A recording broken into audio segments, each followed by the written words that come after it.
আজকের বক্তব্যের শেষে বলতে চাই, আপনারা অনেকেই জানেন যে আব্বু প্রায় এক সপ্তাহ থেকে অসুস্থ।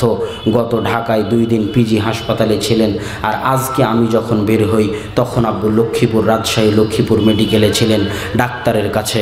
আপনাদের নিকটে দোয়া চাই, আব্বুও দোয়া চেয়েছে, আমিও দোয়া চাই যেন এই মানুষটিকে, যিনি আল জামিয়া সালাফিয়া ডাঙ্গিপাড়া পবা রাজশাহী, যেখানে 13-14 ফেব্রুয়ারিতে সালাফি কনফারেন্স হতে যাচ্ছে, আর ঢাকা রূপগঞ্জ নারায়ণগঞ্জ যেখানে 5-6 মার্চে সালাফি কনফারেন্স আছে, আপনারা অবশ্যই চারঘাট বাঘা থেকে, এই অঞ্চল থেকে 13-14 ফেব্রুয়ারি রাজশাহী ডাঙ্গিপাড়ার সালাফি কনফারেন্সে উপস্থিত হবেন। এত বিশাল প্রতিষ্ঠান তিনি একাই চালান, আপনাদের সহযোগিতায়, আল্লাহর দয়ায়, আল্লাহর রহমতে। তাই আল্লাহর নিকটে দোয়া করবেন, আল্লাহ যেন এই মানুষটিকে সুস্থ রাখে, তার হায়াত বাড়িয়ে দেয়। আল্লাহুম্মা আমিন। আল্লাহ সুবহানাহু ওয়া তাআলা যেন তাকে সুস্থ হায়াতের সাথে দীর্ঘজীবী করে তার থেকে আরও বেশি কাজ নেয়। আল্লাহুম্মা আমিন। স্টেজে বই পুস্তক আছে, মাসিক আল ইতিসাম আছে, কিছুই না নিতে পারলে মাসিক আল ইতিসাম নেবেন। মিন্নাতুল বারি আছে কিনা জানি না, আদর্শ পুরুষ আছে, কে বড় লাভবান আছে, উপদেশ, আব্বুর সবচেয়ে দামি বই উপদেশ, আইনে রাসূল দোয়া অধ্যায় আছে, মাসিক আল ইতিসাম আছে।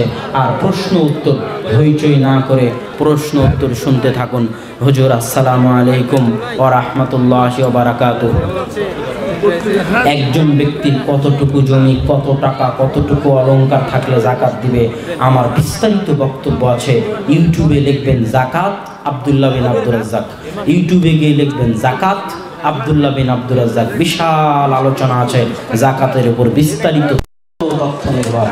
হাত তুলে মোনাজাত নিষেধ করার পর যারা মোনাজাত পরিণতি কি, তারা যদি বুঝার পরেও, তারা যদি বেদাত বুঝার পরেও বেদাত না ছাড়ে, তাহলে তাদের ইবাদত কবুল হবে না।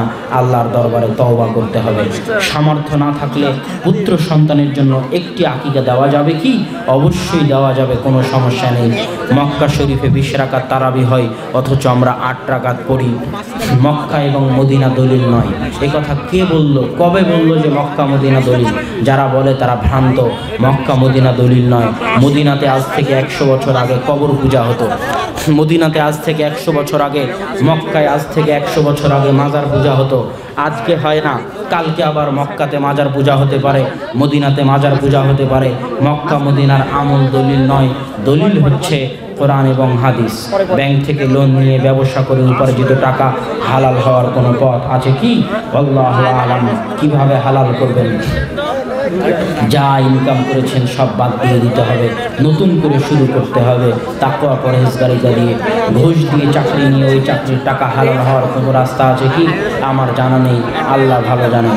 কোনো সময় টাকনুর উপর কাপড় পরা জায়েজ আছে কি? বর্তমানে অধিকাংশ মেয়েরা টাকনুর উপরে কাপড় পরিধান করে। ছেলেদের জন্য টাকনুর উপরে পরা জরুরি, আর মেয়েদের জন্য টাকনুর নিচে পরা জরুরি। দুটের উল্টা করলে হারাম হবে।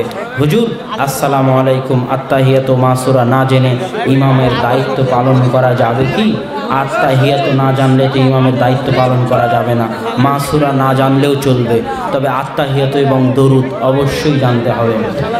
পেশাব ফেরার পর পানি অথবা টিস্যু ব্যবহার করার পরেও যদি লুঙ্গিতে পেশাব ভরে, তবে পরবর্তী সালাতের সময় ওই লুঙ্গি ব্যবহার করা যাবে কি? লুঙ্গিতে পেশাব ভরে, তবে পরবর্তী সালাতের সময় এই লুঙ্গি ব্যবহার করা যাবে কি? জি না। পেশাব ভরলে তো সেটা পরিষ্কার করতে হবে, ফেলে দিতে হবে।